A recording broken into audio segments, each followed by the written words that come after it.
Hi friends! Today I want to tell you the real story about blackouts in Kyiv. Not the numbers, not the headlines, the truth. Because the truth is we're living in the dark. And the darkness isn't just a lack of light, it's a lack of life. A few weeks ago, I survived 40 hours without electricity and heating. And I'm not going to lie. It broke something inside me. At first, I tried to stay strong.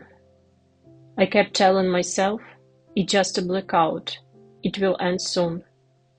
But the cold doesn't care about your strength. It doesn't care about your will.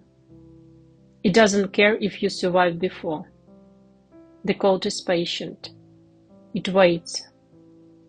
And after a few hours, the fear starts to grow. Your body begins to tremble. And you realize that your home isn't a safe place anymore. It's just a building. And you start to count time, not by minutes, but by pain. Every hour without heat feels like an eternity.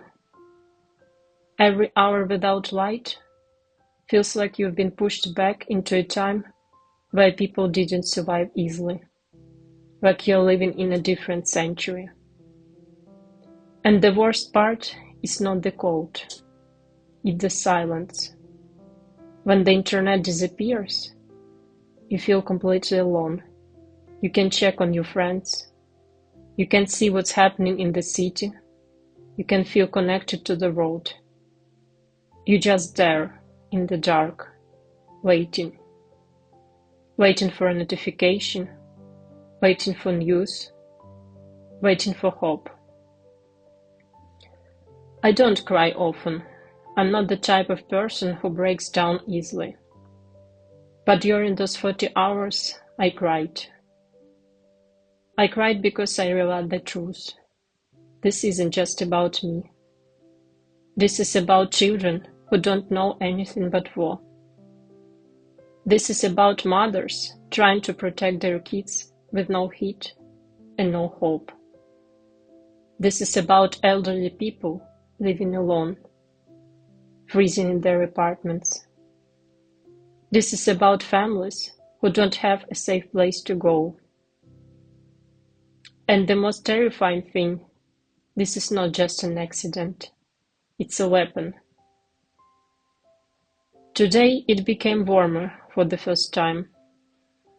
Instead of the usual -10 or -15, we had just -3.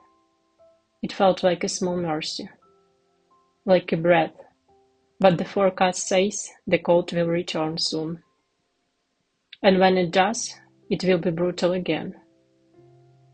And of course, Russia will use it. Because their main target is not just buildings. It's not just infrastructure.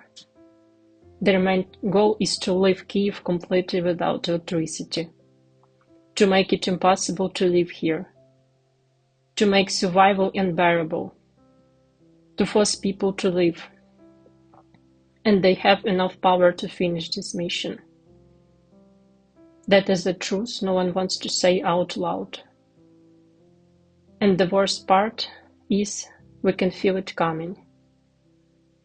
Because when the lights go out, it's not just a blackout. It's a message.